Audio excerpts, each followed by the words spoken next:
আল্লাহ নবী একজন সাহাবীকে নিয়ে ওর বিছানায় গেলেন, বিছানায় গিয়ে দেখে ছেলেটা আর বাঁচবে না।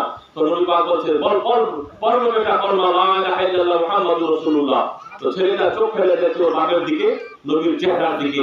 তো ওই ইহুদিরা বলছে, বেটা আর মকা পাওয়া যাবে না, আবুল কাসিম যেটা বলে তুমি ওইটাই বলো। আবুল কাসিম নবীর উপাধি নাম। তো নবী যেটা বলছে তুমি ওইটা করো। তো যেমনি ওই ছেলেটা কলমা পড়লেন, লা ইলাহা ইল্লাল্লাহ মুহাম্মাদুর রাসূলুল্লাহ। তো নবী পাক কলমা তালিয়ে পড়ে ওটা ফিরে আল্লাহ নবী ঘর থেকে খালি এমনি বাহিরে চলে যাচ্ছেন, সঙ্গে সঙ্গে ছেলেটা ইন্তেকাল হয়ে গেল। কোন আমল করা পায়নি। আল্লাহ আলহামদুলিল্লাহ আনকাসাহু বি মিনান নার।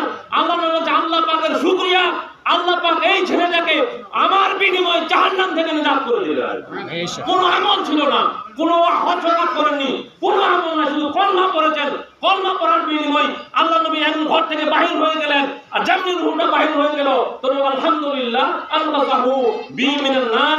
আলহামদুলিল্লাহ, আল্লাহর শুকরিয়া, আল্লাহ এই ছেলেটাকে জাহান্নাম থেকে আমার বিনিময়ে নিজাত করে দিয়েছিলেন।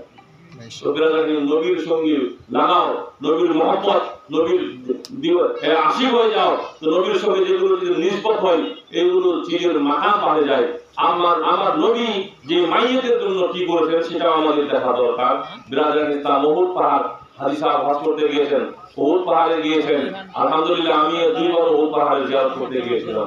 একবার নিজের টাকা খরচা করে, একবার আবার এজেন্টের তরফ থেকে গিয়েছি। দুখানে দেখা যায় 70 জন সাহাবা কেরামের মাজার শরীফ আছে।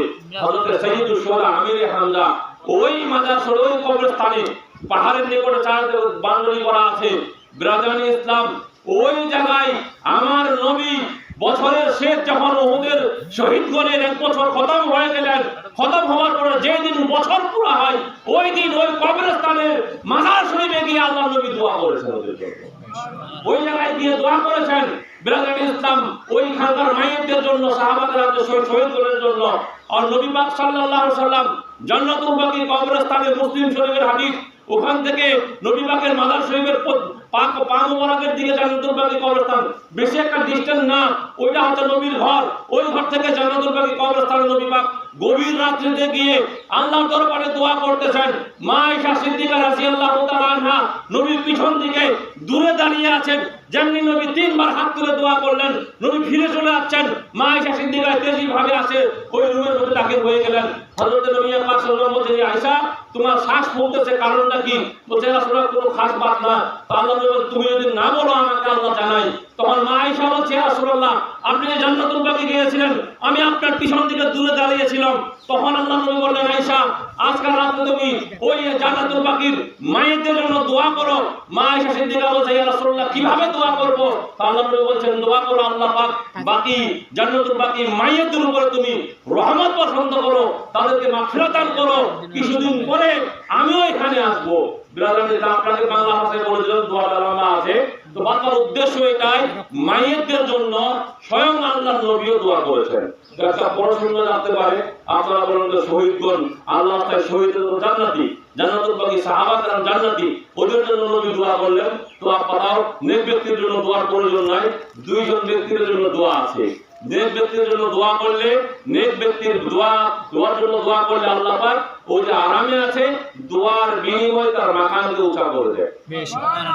দোয়ার বিনিময় আখিরাতের দরজাকে উঁচা করে দেয়। আর যে ব্যক্তি গুনাহগার আযাবে আছে, দোয়ার বিনিময়ে তার আযাবকে আল্লাহ মাফ করে দেয়।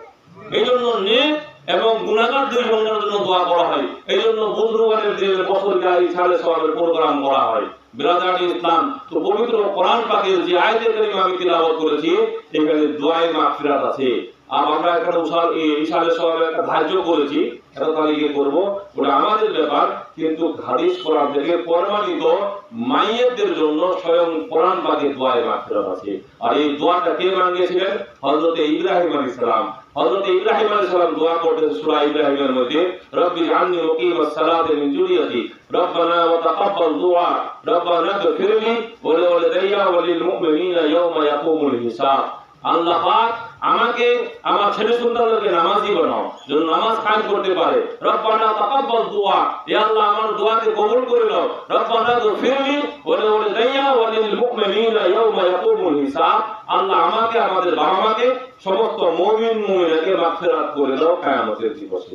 তো দোয়া আছে কি না? কি বলা হচ্ছে? রব্বানা গফিরলি, ওয়ালিদাইয়া ওয়ালিল মুমিনিনা ইয়াওমা ইয়াকুমুল হিসাব।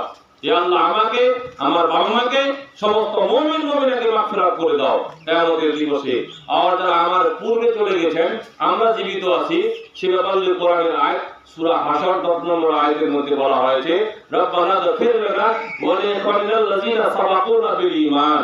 আল্লাহ, আমার ওই সকল ভাইকে মাগফিরাত করে দাও যারা আমার পূর্বে ঈমান আনে দুনিয়া থেকে কবরে চলে গেছে। তো বিরাদান ইসলাম, দুআয়ে মাগফিরাত কোরআন থেকে প্রমাণিত। নবী পাক সাল্লাল্লাহু আলাইহি ওয়াসাল্লাম এক বাদশা মারা গিয়েছিলেন মসজিদে নববী, মদিনা মুনাওয়ারায় নবী পাক ওখানকার খবর যখন পৌঁছে গেলেন, আল্লাহ নবী বললেন, ইন্না আখাকুমুন নাজাশিয়া ক্বাদ মাতা ফাস্তাগফিরু লাহু। হে আমার সাহাবাগণ, তোমার ভাই নাজাশী মৃত্যুবরণ করেছে, তাদের জন্য তোমরা দুআয়ে মাগফিরাত করো। মুসনাদ আহমদের মধ্যে হাদিসটি আছে, নাজাশীকে হাবশ দেশের একজন বাদশা ছিলেন, প্রথমে ঈসাই ছিলেন, পরে ইসলাম গ্রহণ করেছেন। ওই বাদশা যখন নিজের দেশে মারা গেছে আর নবী পাককে খবর পৌঁছলেন মদিনা মুনাওয়ারায়, আল্লাহ নবী ইন্না আখাকুমুন নাজাশিয়া ক্বাদ মাতা ফাস্তাগফিরু লাহু। তোমার ভাই নাজাশী মৃত্যুবরণ করেছে, তোমরা ওর জন্য দুআয়ে মাগফিরাত এখান থেকে করো। তার বাবা পৃথিবীর যে কোনো কোনায় মুমিন মুসলমান মারা যায়, দফন হয়, আমরা যেখানেই থাকি ওখান থেকে দোয়া করলে, এই হাদিসটা থেকে প্রমাণিত বলেন, যেখানে থাকুন না কেন এই দোয়ার বিনিময় যে ওর জন্য মাগফিরাতের দোয়া করা হয়, এখানে ওই মরহুম ব্যক্তির দোয়া থেকে লাভবান হয়। তো বিরাদান ইসলাম, আওলাদের করণীয় কি?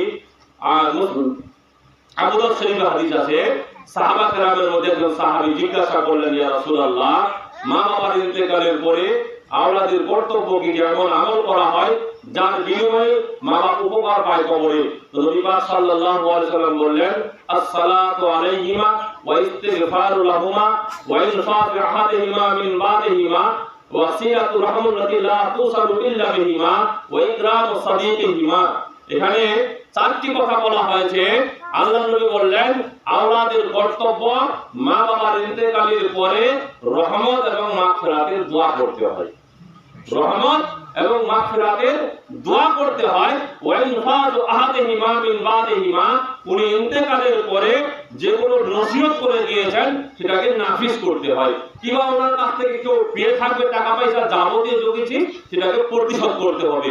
তারপরে বলা হয়েছে, ওয়াসিলাতু রাহমাতি লা তুসালু ইল্লা বিহিমা, ওদের জাত বিরাদর যে আছে, সম্পর্কগত যেগুলো বিরাদর কিংবা খানদান কিংবা বস্তিওয়ালা, তাদের সঙ্গে সিলাই রহমি করো, সিলাই রহমি তোমার সম্পর্ক ভালো রাখো। তারপরে বলা হয়েছে, ওয়া ইকরামু সাদিকিহিমা, তোমার বাপ মার দোস্ত বন্ধুর সম্মান করো। বিরাদান ইসলাম, এখানে বলা হয়েছে চারটি কথা।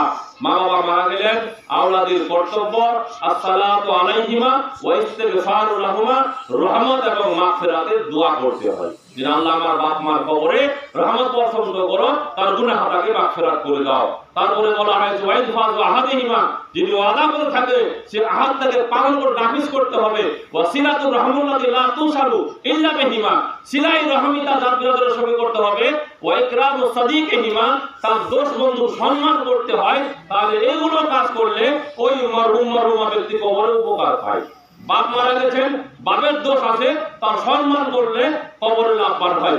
মা মারা গেছেন, মা বোন আছে, খালা আছে, ফুফি আছে, আবার চাচি আছে, এই যেতগুলো এইভাবে রিশতেদার আছে, ওই সকলের সম্মান করলে ওই কবরে মা উপকার পায়। বিরাদান ইসলাম, এই জন্য আর কি আহলে সুন্নাতুল জামাত আমরা দোয়ার মাহফিল করি। ব্যাপারে অনেকগুলো হাদিস আছে, আর না বলে আর কি একটা বুখারী রওয়ায়াত বলে খতম করে দিই। খাওয়া খাদ্য ব্যাপারেও হাদিস আছে। নবী করিম সাল্লাল্লাহু তাআলা সাল্লামের দরবারে সাদ বিন উবাদা উনি হাজির হয়ে বলছেন, ইয়া রাসূলুল্লাহ, মা ইন্তেকাল হয়ে গেছে, যে সময় ইন্তেকাল হয় আমি থাকতে পারিনি, থাকলে হয়তো নসিহত করতো, তো আমার মার নামে যদি আমি সাদকা করি, দান খায়রাত করি, এগুলো দান কি তার কবরে সওয়াব পৌঁছানো হবে? আল্লাহ নবী বলেন, হ্যাঁ, এই সওয়াব পৌঁছিবে, সওয়াব পৌঁছিবে। বুখারীতে আছে হাদিসটা। তো ওই সাহাবীরা বলছে, ইয়া রাসূলুল্লাহ, আমার একটা খেজুরের বাগান আছে, ওই বাগানটা আমি আমার মার নামে দান করলাম। আজ বর্তমানে ওয়াকফ সম্পর্কে বহস চলে না, ওয়াকফ সম্পর্কে হাদিসটা পেশ করা হয়েছিল ওখানে। এই হাদিসটাকে ওখানকার যে একজন মুসলিম উকিল ছিল আর কি কাশ্মীরে, উনি দলিল দিয়েছে আমার নবীর জামানা থেকে ওয়াকফ চলছে আর কি, ওয়াকফে আম, জনসাধারণ